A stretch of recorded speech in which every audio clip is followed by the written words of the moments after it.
بسم الله الرحمن الرحيم، وبه نستعين، والصلاة والسلام على أشرف المرسلين سيدنا محمد وعلى آله وأصحابه الأخيار وسلم تسليما كثيرا. ازيكم حبايبي؟ عاملين ايه؟ وحشتوني يا أحلى حبايب وأحلى اخوات وأحلى متابعين. والله يا جماعة النهاردة أنا ما كنتش طالعة أصور فيديو ولا أعمل أي حاجة، بس المهزلة اللي حصلت في منتخب الأردن ومنتخب مصر النهارده هي اللي اجبرتني ان اطلع اتكلم واقول ان اللي حصل النهارده في منتخب الاردن او مع منتخب الاردن والمنتخب المصري، والهزيمه اللي حصلت النهارده والجمهور قاعد وهو بيتفرج على منتخب مصر ومنتخب الاردن، ايا كان في البطوله العربيه الوديه اللي كانت موجوده، مش عارفه في قطر او في الكويت، حاجه زي كده، كان حاجة تشل. لان انا كنت رغم ان انا ماليش في الكورة، بس انا كنت طبعا انا بحب المنتخب وبحب اتفرج على ماتشاتهم. فالنهاردة انا كان هيجي لي استغفر الله العظيم جلطة، عشان كده طلعت وقلت اعمل فيديو النهاردة ونشوف، عشان تعرفوا بس ان نجاح او اساس نجاح اي دولة او اي مؤسسة او حتى اي حاجة في اي حاجة لازم يكون، او حتى البيت، يعني من دولة. طبعا احنا الدولة والمؤسسات والبيوت بتاعتنا ان ما كانش فيه تخطيط سليم، ما كانش فيه ترتيب، ما كانش فيه نظام، هو ده الثلاث حاجات دول هم سبب نجاح اي دولة واي مؤسسة واي بيت في مصر.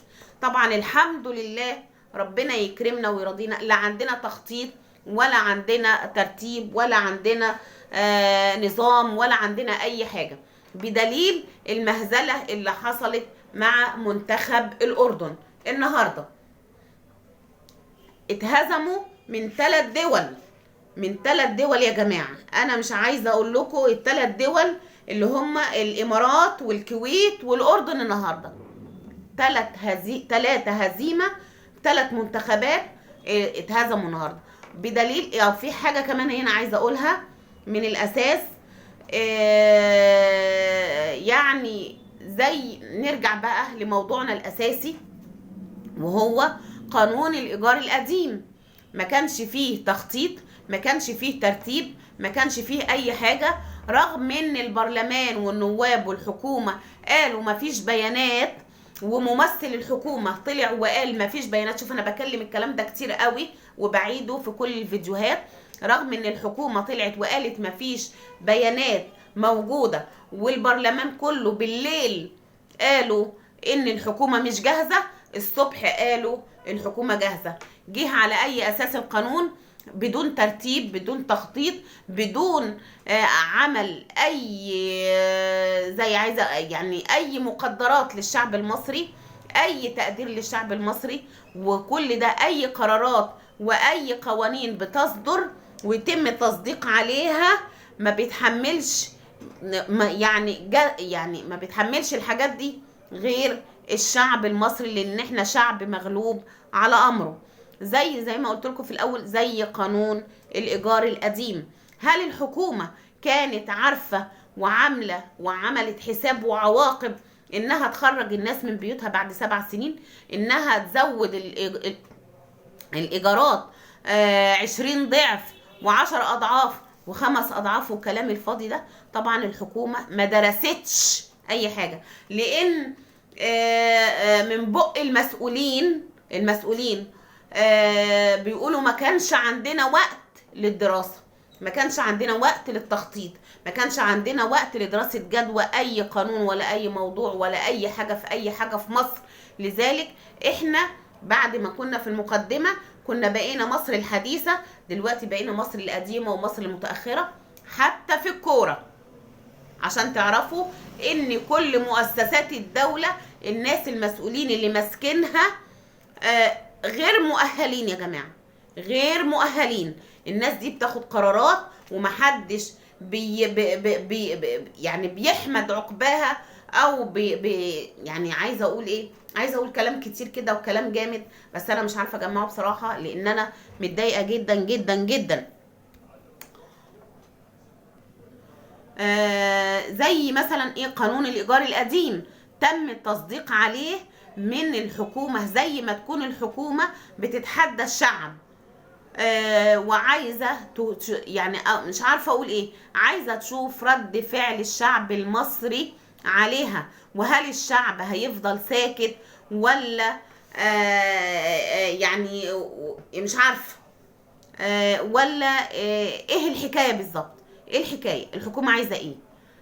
الناس المسؤولين دول اللي كونوا فريق وعملوا منتخب وخدوه وراحوا الكويت او مش عارفه راحوا قطر وعشان يحضروا البطوله الوديه اللي موجوده هناك، بناء على ايه تم الاختيار او تم تكوين الفريق، عشان خاطر المهزله اللي حصلت معانا في منتخب الاردن النهارده. وزي ما قلت لكم كانت الكويت اتغلبنا والامارات من 3 دول مصريه. انا عايزه اقول لكم يا جماعه، هي الاردن والكويت والامارات يعرفوا ايه عن الكوره؟ ما يعرفوش اي حاجه عن الكوره.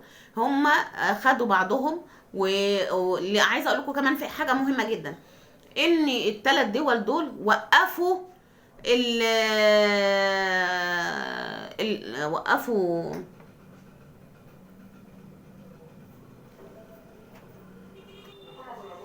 عايزه اقول لكم ان الدولتين الاتنين هم رايحين وعارفين ان هم بيلعبوا مع دولة زي مصر العريقة، مصر اللي هي اساسها الكورة. ان الدولتين الاتنين دول متدربين كويس وكانوا كمان عارفين ان هم هيتغلبوا من مصر، لكن للأسف حصل العكس. وكمان فيه الكابتن حلمي طولان قال ان كان فيه 7 من اللعيبه كان هو عامل حسابه ان هو يسافروا معاه، ما سافروش معاه. ده كان الكلام اللي دار في المؤتمر الصحفي. وان الدوري في كل دوله من الدول دي اتوقف عشان خاطر البطوله دي، الا الدوري في مصر. انا عايزه اقول حاجه برضو يا جماعه، هل الدوري اهم من صورة مصر بره؟ مهما تكن البطولة ودية، المفروض احنا بنلعب باسم مصر، باسم دولة عريقة، دولة زي مصر. الناس او المنتخب اللي كان مسافر كانوا مسافرين او رايحين على اساس انها فسحة نزهة دخل جديد جاي لهم.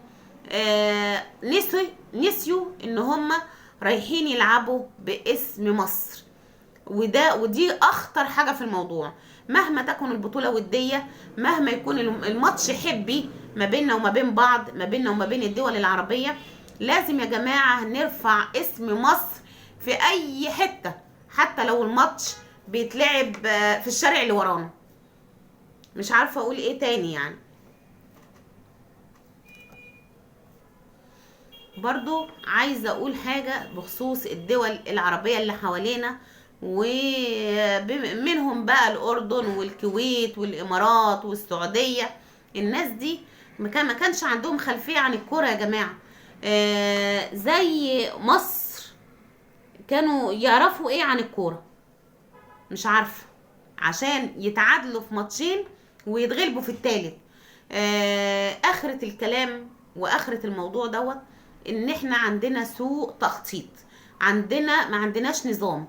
انا عايزه اقول ان الناس خلاص الشعب المصري فقد الثقه في كل المسؤولين، فقد الثقه ان المسؤول اللي موجود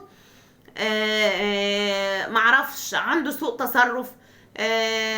مصر دي بقت عامله زي التورتايه، كل واحد ياخد منها حته ويمشي، ومش مهم الناس ومش مهم الشعب المصري.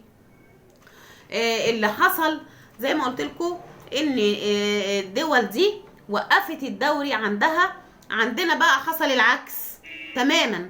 الدوري عندنا فضل شغال، وهم استهتروا بالبطولة اللي هم رايحينها، استهتروا باسم مصر اللي هي محور الشرق الاوسط، مصر اللي هي اساس الدول العربية.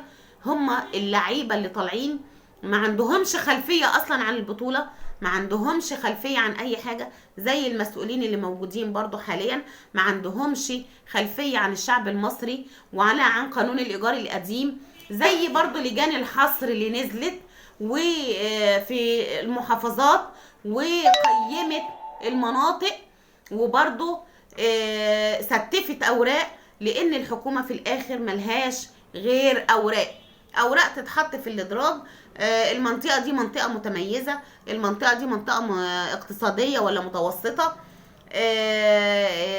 لجان الحصر اللي نزلت برضو يا جماعة انا بلف وادور على برضو موضوع قانون الايجار القديم، لان الموضوع ده من بدايته سوء تخطيط، من بدايته مفيش نظام، من بدايته الحكومة عارفة وحاطة في دماغها ان مفيش اماكن بديلة، مفيش سكن بديل، مفيش حاجات كتير.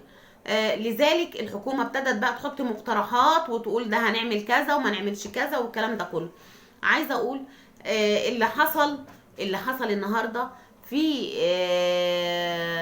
مباراة الأردن ومصر هو اللي حاصل في حياتنا كمصريين، هو اللي حاصل في قانون الإيجار القديم. حاجات كتير قوي قوي قوي. يعني عايزة أقول نجاح أي دولة من الآخر أو نجاح أي مؤسسة لابد من ترتيب ودراسة جدوى وتخطيط مظبوط عشان خاطر توصل لهدفك او توصل للي انت عايزه. يعني زي الكابتن حلمي طولان ما طالع يقول انا اجبرت او انا كلفت. يا كابتن حلمي انت لو طالع وعارف ان اللي مفيش تخطيط ومفيش نظام ما كنتش قبلت. زي المسؤولين اللي حطوا قانون الايجار القديم بدون اي خلفيات عن الشعب المصري ولا معاشاتهم ولا عيشتهم ولا طريقتهم عايشين ازاي، حطوا اللي هي 20 ضعف و10 اضعاف و5 اضعاف وكلام الفاضي ده. هل انتوا مش عارفين هل لو انتوا عندكم بقى دراسة جدوى مظبوطة وسليمة وحد عنده ضمير وعارف الشعب المصري ان كان مرتباته كام ومعاشاته كام وتكافل وكرامة كام، كان حط اللي يرضي الشعب ويرضي المصريين. لكن اللي حاصل ده مهزلة في جميع مؤسسات الدولة، وظهرت اللي هي طبعا الحاجة الوحيدة اللي الشعب كله بيجتمع عليها وهي الكرة المصرية.